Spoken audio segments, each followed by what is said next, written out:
It's too darn hot. Well, it may be too darn hot outside, but we want to heat things up inside as well. So we are going to find out how communication can attract and repel. Do you really know what you're communicating to others? We have a communication expert with us, Deborah Beroset. Hi, how are you? Hi, I'm great. Good to be here. So now, before we get into your communication tools, tell us a little bit about the organization you work with, Landmark, because it's been written up everywhere, New York Times, covered on CNN. So what exactly is it? Well, Landmark is a company that provides personal and professional development programs. We've been in existence for 25 years. We're in 21 countries.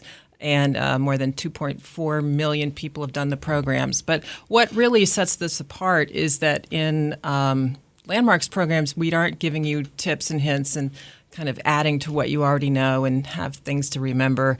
This is really about that phenomenon that Ralph Waldo Emerson was talking about when he said, who you are speaks so loudly, I can't hear what you're saying.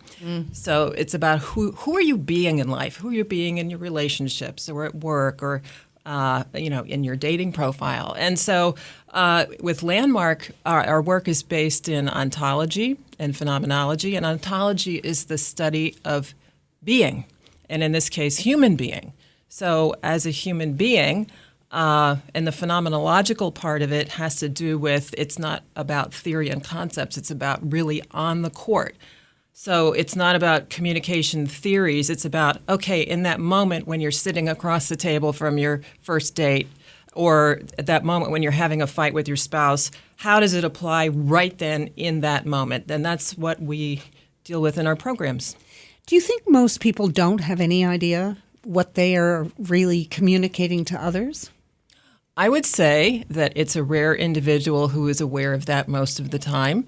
Let's be honest, most of us have our attention on ourselves a lot of the time. How do I look? How am I coming across? Is this person right for me? Oh, I don't like what he just said. And we're constantly listening to the chatter in our own heads as opposed to actually being out here with another individual. And so if you think about, how people communicate about dating, for example, I mean, when you read through profiles online, it's interesting how many of them say, no players, no gamesmanship. If you're not over your first wife, don't even call me. I mean, who is that person being? That person's actually being really guarded. And I would venture a guess that Angry. That person, you could come up with a lot of adjectives, right? That does not come across as a person who's open. So what about if you're already in a relationship? Like Kate, for example, in a marriage. How do you create intimacy through conversation? What do people do wrong? Because often couples complain about a lack of communication. Nothing left to talk about. Yeah. Right. Well, when there's nothing left to talk about if who you're being is that you already know who that person is, what they're going to say to whatever you say. And the truth is, we usually know what we're going to say in response to what he says. Why is that? Because we're not actually being there in the moment with that person. We're responding with habitual conversations. So, authenticity is the new sexy, really. So what I offer people in our programs is to actually stop and look. If I didn't already know this person, what might I wonder about? I mean, who he is today is different than who he was when you met him. And if you actually get interested in who that other person is and ask questions and be genuinely inquiring about what's going on with that person, and also look to see what is it about your experience in life that you could share that you might not normally share, whether it's a concern you have, maybe you're worried about something with regard to your future or work, or maybe it's you just have this kind of hankering for a new kind of experience that you want to have with him, but you haven't actually shared it with him.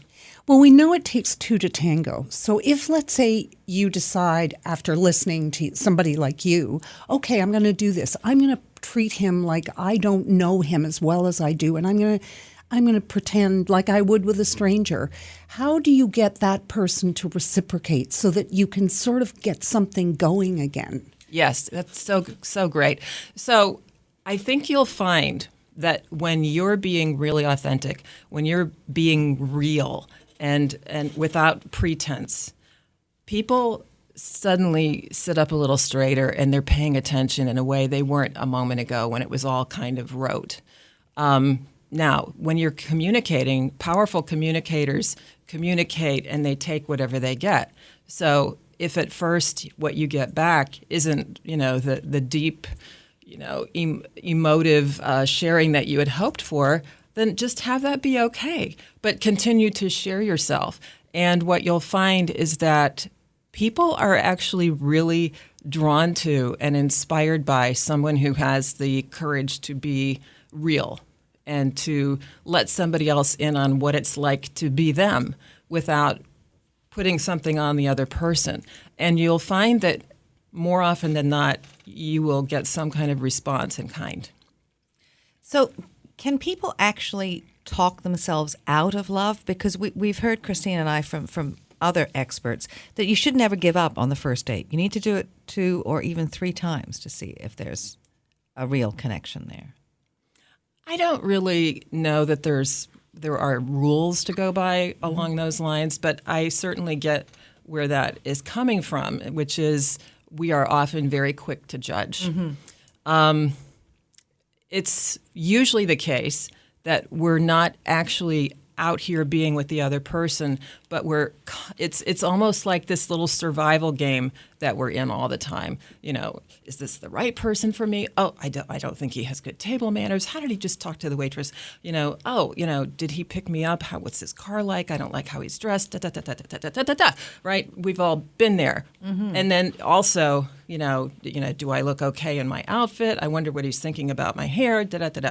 So if you're actually being with that other person, then you can actually let them know who you are. If you share who you are and what matters to you, and this doesn't have to be a big, heavy, significant kind of interaction. But for example, there's a woman I know, a good friend of mine, who realized she wanted to be in a marriage. She wanted to get out in the dating world, and she wanted a husband. So she actually would talk to her friends about, this is what I'm up to. I want to be in a relationship with a man who really wants to get married. So that's what she spoke in her communities. Everybody knew that, and they'd suggest people. So there was a guy she went out with, and she's sitting across from him at their first date. And she says, by the way, and this is totally authentic and real for who she is. She says, by the way, just so you know, what I'm up to is I'm really out to have a great marriage. So if you're not someone who's interested in at least the possibility of being married to me, then we probably shouldn't go out on a second date. Do you think that got his attention? Yes, it did. Now, he might have responded with you know what, that's really not what I'm up to, and they wouldn't have gone on a second date, which would have been fine because she was being authentic. As it turns out, he said, I actually would like to go out on a second date. Well, today they're married, and they've been married for years, and they have a great relationship out of her having the courage to be authentic with him. Okay, so leave us with what's one thing everyone must do when it comes to dating. Well, we all want that experience of being known for who we really are and for being loved and appreciated for who we really are. And in order to have a shot at that, it takes being brave enough to actually share that, who you are, what matters to you, what's really important to you. Deborah, thank you so much for joining us. Where can people go if they would like to sign up for a Landmark course? We have a website. People can register on the website. It's landmarkworldwide.com. And you also have written a blog is going on our site, whatshesaid.radio.com. We'll have all the links right there. Right. And we have offices here in Canada. Yes. Absolutely. We have centers in Toronto, Vancouver, Montreal, and there's other locations where we offer programs as well. Well, you might see me there. That'd be great. Please do. It'd be great to have you. Thank you so much. Thanks.